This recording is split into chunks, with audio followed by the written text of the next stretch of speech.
Hey guys, I have with me today my new Lenovo ThinkPad P50. This is their latest workstation class ThinkPad. There aren't that many reviews out there, either written or on YouTube about it, so I thought I would take a stab at doing one myself. Hopefully this will help some of you who are considering this laptop. So let's take a look. So I realized I've got kind of a problem. A lot of laptops these days are just too thin. They're basically trying to be tablets with keyboards attached, and that's not what I want.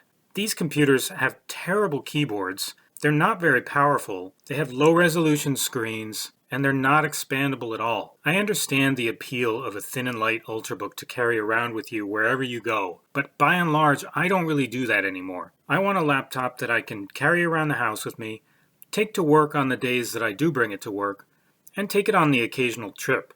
But I don't want compromises. I want my laptop to function and perform at the same level as my desktop.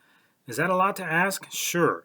In fact, I recently had a Dell XPS 15 that completely broke in many different ways, and I think that's because Dell tried to just pack too much into too thin of a laptop. If I wanted a tablet with a keyboard, I'd have bought one. I wanted something better. Now, as you can see, this is not the thinnest or lightest laptop out there, and it's obviously not meant to be. This is meant to be a workstation computer for those who need the most powerful hardware out there for scientific work, CAD, that kind of thing. I don't do any of those things, so I don't really need a workstation. There are actually very few people that do, and in fact, the sequential serial number on my machine is only in the 8,000 range, which means only that many were built before mine. But there are very few machines out there that are as powerful as I need in any class. I do a lot of video editing. I obviously do photo editing. And, I like to play a lot of games. And in fact, you can play games on this machine, which is one of the really interesting things about it. I ordered my P50 with the Quadro M2000M graphics card. That comes with 4 gigs of VRAM. And it's a card that, while it's really intended for OpenGL applications, it actually performs just about as well as a GeForce 960M in games. So it's perfectly usable as a gaming machine. Now, at the time that I ordered mine, you could only get it with the M2000M if you also opted for the Xeon processor. So, of course, it also does great in things like rendering video or other CPU-intensive tasks. Now, as you can see, design-wise, in addition to being a little bit chunky and hefty, it has this soft touch lid here. This does show some fingerprints, and they are surprisingly hard to get off. I've actually cleaned this several times, but still, my fingerprints on the side and the edges here are still showing up. I have a feeling this is the kind of thing where it's actually, once you get fingerprints on it, they're pretty much permanent. So keep that in mind. But it has a nice feel to it, and it's not a shiny surface. It doesn't show fingerprints quite as much as a lot of different lid materials that I've used. Of course, the little dot in the eye, when it's on constantly. When it's asleep, it pulsates, as you see there. Now, moving around to the back here, you see the hinges here, or at least it looks like the hinges. This is actually just the cover of the hinges. They may very well be metal under there, but this is just a cover. I have looked at the repair manual for this model, and the hinge assembly does go all the way through to the front. So it seems to be quite robust, but I'll talk a little more about the hinges a little later. Taking a look at some of the ports now, this is the power port. It's on the back, which can be a good or bad thing depending on how you use your machine. HDMI port, USB Type-C, Ethernet, and 2 USB 3 ports all on the back. 2 large fan outputs with some quite chunky and extensive grills in there. It does look like there is quite a lot of thought put by Lenovo into cooling this machine, which is a good thing. Switching over to the left side here, you can see there's not a lot going on. This would be your express card reader if I had ordered it with that, and this would be a smart card reader. There is one slot in here that everybody gets, and that is the SD card reader. It's in a pretty convenient spot, no complaints about that, and you have some more fan outlets there. And on the right side we have 2 more USB 3 ports, a mini display port, and your audio connector. And the front of the laptop, again, really nothing much going on. The bottom is largely plastic, but that's to enable you to have access to this panel, which you can remove, and that gives you access to the two 2.5-inch hard drive bays, as well as the M2 bays. Now, one of those is kind of a combination. You can either use two 2.5-inch drives, or you can use one 2.5-inch drive and two M2 drives. The M2 drives kind of sit in the actual 2.5-inch drive bay. There's also your memory slots and a couple other things under there. I'll show you a picture from when I upgraded my memory. This is the removable battery, and it's a pretty big one and gets pretty good battery life. I have seen tests that claim up to 8 hours or even more. In real world performance, I've been getting maybe 7.5. And for me, that's pretty good for a machine like this. It's actually about the same as what I was getting on my XPS 15. And Dell actually advertises that model with 17 hours of battery life. So I think Lenovo is a bit more truthful with their battery claims on this model. On the inside here, you see Lenovo's pretty standard ThinkPad keyboard layout, of course with the track point in the middle. Physical buttons, which are making a return. Lenovo's last workstation line did not have those, and touchpad with its own set of buttons. That's always very nice. I put these stickers actually back on so you can see color by Pantone here. This has a built-in colorimeter for its 4K screen. Fingerprint reader over here, and it's the good kind. You just put your finger right on it. You don't have to swipe. And Xeon inside. Of course, number pad on the right side. I love having a number pad. I do accounting on this computer, so it's quite handy for me to have. Of course, you get the audio controls over here. You also get them over here, which is a little strange to me, but whatever. And as far as the typing feel on the keyboard, well, it is a ThinkPad keyboard, and they are known for their typing. The first laptop I ever had was a ThinkPad. It was an IBM back in probably the 90s. Late 90s, early 2000s, and it had the best keyboard I've ever typed on other than the desktop IBM Model M. This keyboard, Lenovo's ThinkPad keyboards are not quite as good as that, but they still have some really nice travel. They're very comfortable, very soft to touch, and yeah, if you're a typist, you definitely still want a ThinkPad. I don't think there's a better laptop out there right now as far as keyboards go. Not everybody likes this off-center arrangement, and I understand that, but for me the trade-off with having the number pad on the right side makes it more than worth it. And one quick tip, one way to compensate for having the off-center keyboard, just move your Windows taskbar here over to the right side. That'll kind of shift everything over for you, and for me that works fine. Now, as far as the screen quality itself, it is a matte screen, a 4K screen, and it looks great. There's no shimmering or other nasty effects. The viewing angles are slightly less than I would normally expect from an IPS display, which is what this is. But, you know, I can live with it given everything else that's nice about it. It is an extremely wide gamut screen. Personally, I have never seen a gamut this wide. Now, the built-in colorimeter works pretty good, and it's very fast. I was able to get results with it that were pretty indistinguishable from any of my other monitors, which have all been calibrated with a Spider 4 Pro. But the included software doesn't give you a lot of information, so I did drag out my Spider 4 Pro, hooked it up just to get some more detailed statistics on this screen, and I'll run through some of those now. Now you see here, this is the brightness, contrast, and white point. It does best, like a lot of screens do, when its brightness is turned down. I don't think you'd want to really use this on the 25% setting. But you see that the white point's pretty consistent throughout the range, 65 to 6800. That's not bad. The contrast at 100%, 671. That's not great, but it's okay. You can work with it. And you see a peak brightness of 208 nits.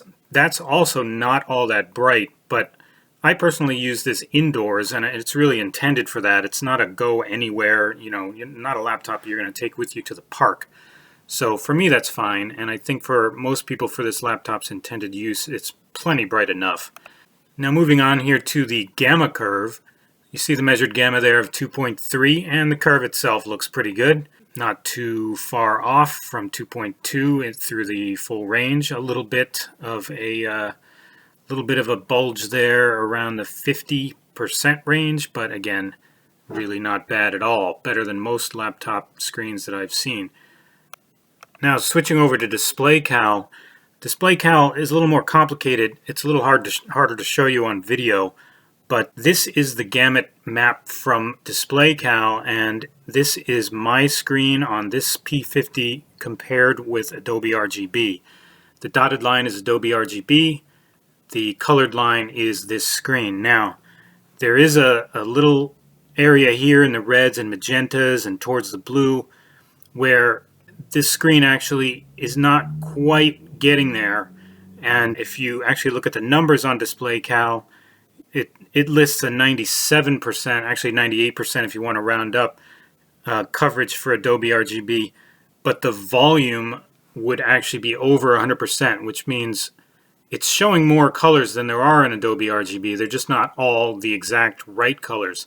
This is still a pretty amazing performance for a laptop screen, any laptop screen really. And if you compare it to sRGB here, I mean this is just, it's blowing it away.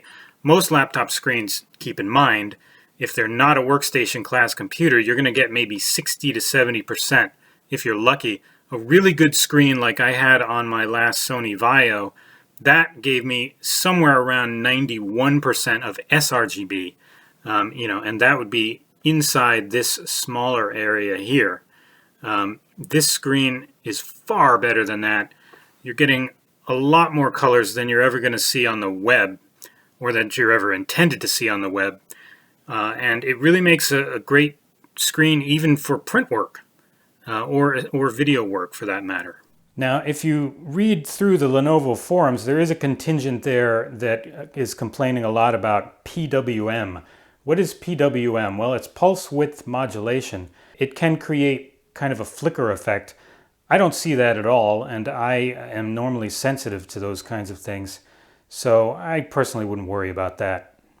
Now, just to take a quick look at some benchmarks here, this is my 3D Mark scores for this laptop and a couple other systems that I have. Firestrike here, you can see 3912 as the result for the P50, and that compares with the 4033 that I got on my XPS 15. That's pretty close. Now, I would say that's probably going to be indistinguishable in games themselves, and that's compared with the GeForce GTX 960M that's on the XPS 15. So it's about at that level. And just a quick note here, you will see that it says generic VGA up there at the top for the P50 score, and that's because it is a Quadro M2000M. This is not a very well established gaming card, so FutureMark doesn't really recognize it.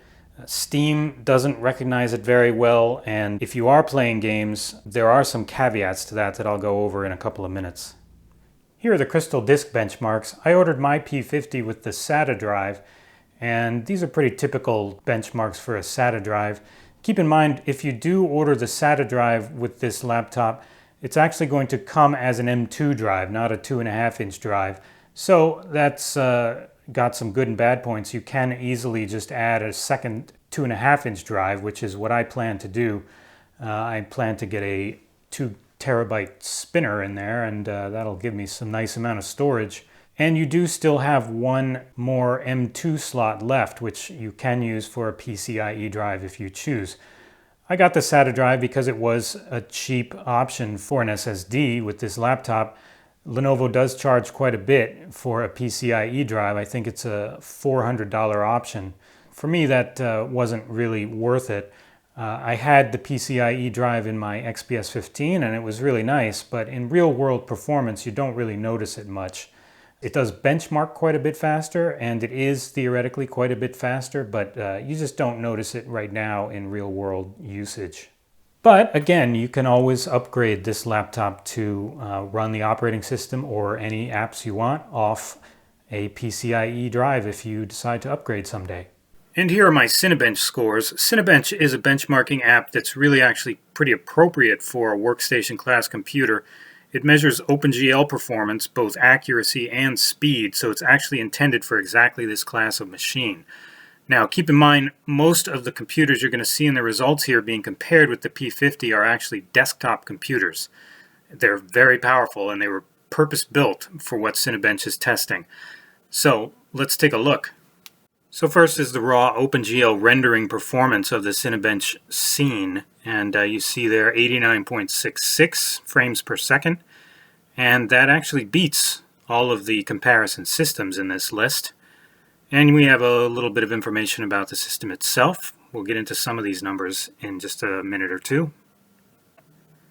And switching over to the OpenGL reference match, you see a score there of 99.62. Now in OpenGL rendering, obviously accuracy is just as important as speed, if not more important, and you want as close to 100% as possible.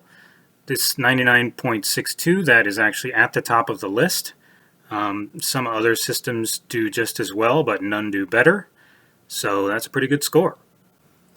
And here we have the CPU scores, and obviously you can see here we're about middle of the pack on this one, and that's mainly because this is being compared to some desktop systems with some far more powerful CPUs. You see the top one in the list there, that's a 12-core, 24-thread Intel Xeon 5650, and that's obviously going to do much better in a test like this than a 4-core, 8-thread mobile Xeon E3 1505. So no surprise there, but it's still a respectable showing. And here's the single-core performance. This is largely going to be just a measure of clock speed when you're talking similar processors like this. These are all i7s or Xeons, one i5 down there at the bottom. But yeah, it's pretty much where you'd expect this to be. One core of a 2.81 gigahertz Xeon 1505M versus one core of an i7 4770K.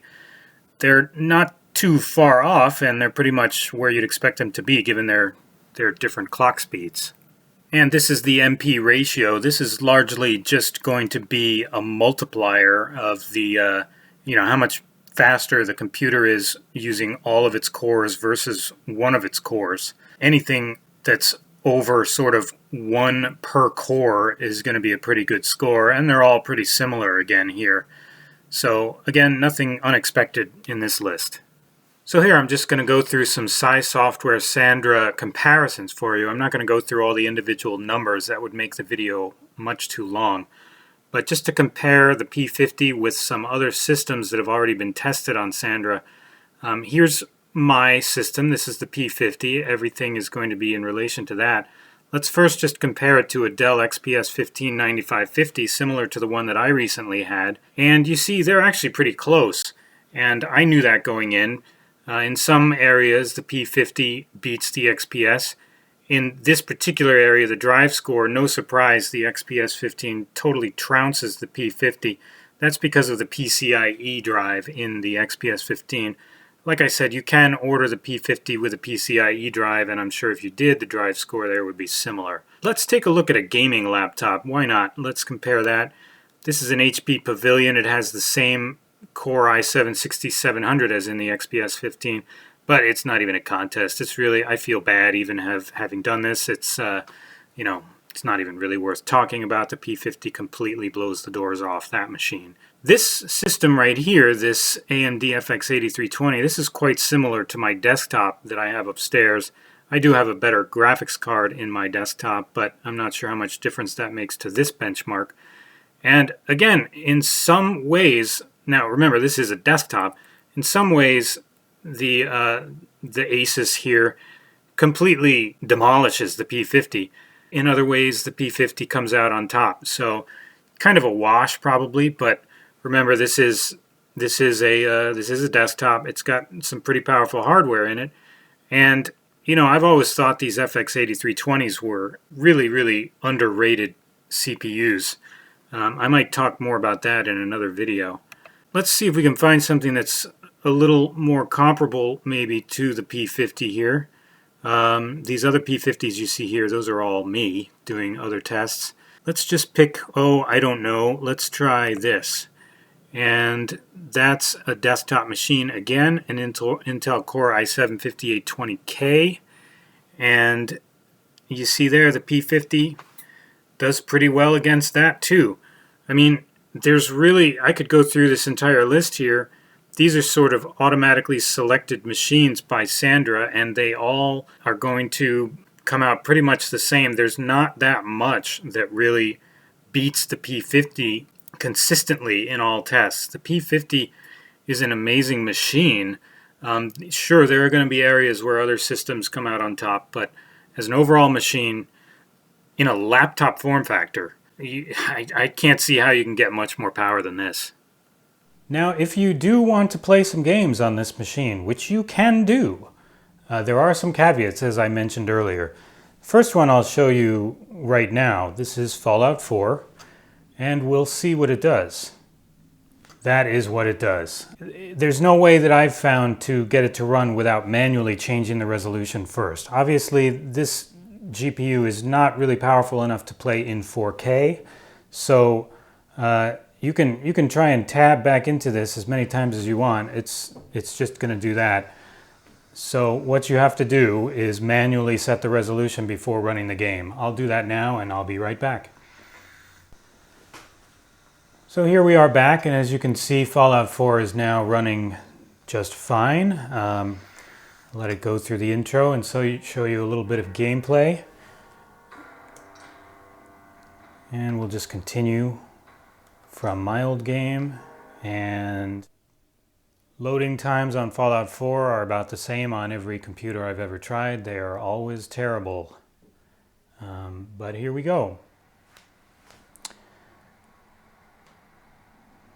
We are playing Fallout 4.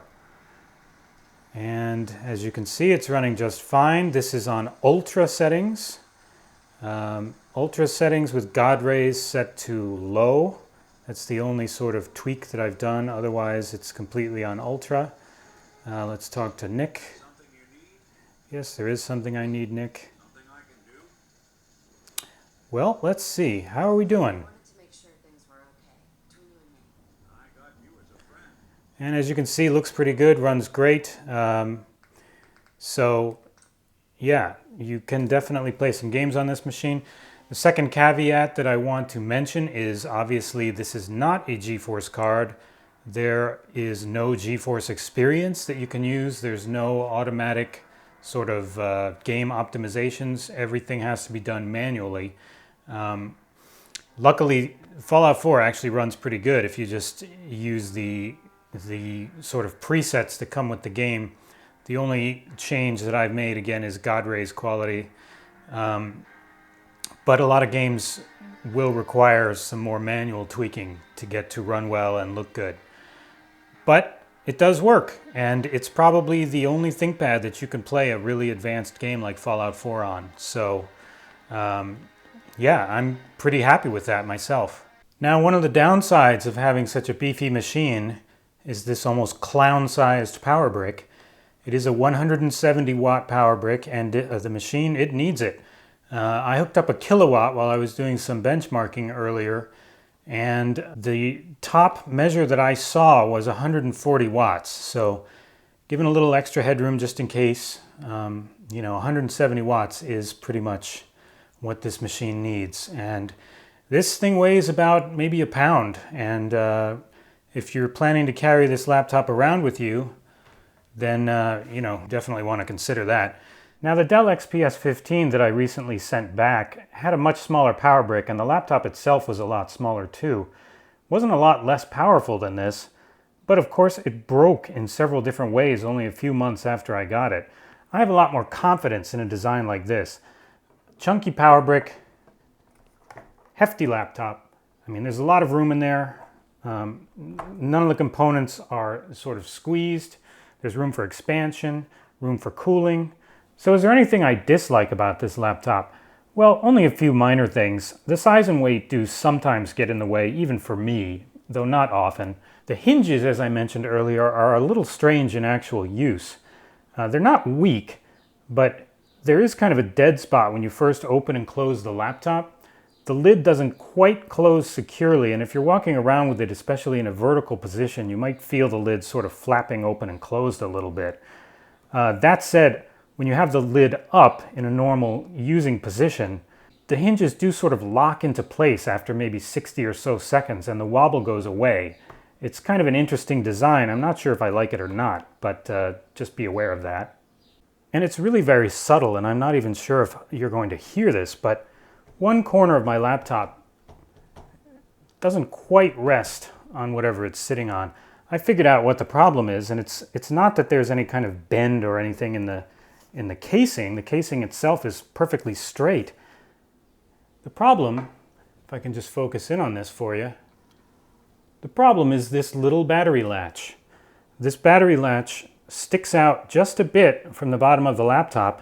The bottom of the laptop is not perfectly straight. It's not intended to be. It has a bit of a wedge-shaped taper here, and there's a line right where the battery latch happens to sit. There's not quite enough clearance there, and the laptop actually rests on the battery latch. I've talked to Lenovo about that. They don't really have a solution for it, so I might just end up sanding that down at some point. Now, one of the nice things about ThinkPads has always been that they are user serviceable.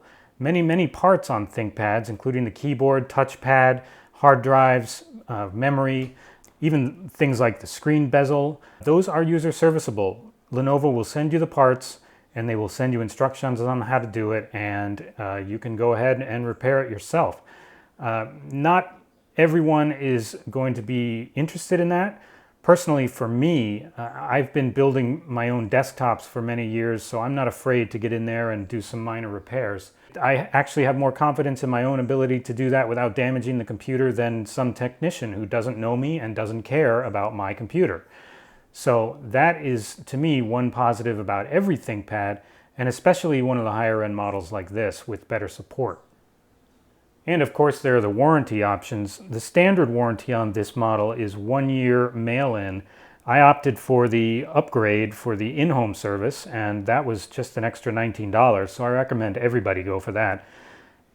There are many other options to upgrade your warranty through Lenovo. You can get up to a 5-year warranty on this model, and that's probably overkill for some people, but if you're doing really mission-critical work or scientific work, something like that, you might want to consider upgrading your warranty. So that's it. As you can probably guess, I'm pretty happy with this ThinkPad, at least up to this point. We'll see how it performs in the coming months. Maybe I'll do a sort of long-term review on it later. But if you're looking for kind of an old-school laptop, extremely powerful, you know, all the options that you remember from the good old days of laptops, expandable memory, a removable battery, obviously the track point, along with some new niceties like the 4K screen. Give this one a look. You know, it's not the lightest laptop out there, of course, but it is one of the most powerful and one of the best built. So yeah, take a look, and I think you'll like it just as much as I have.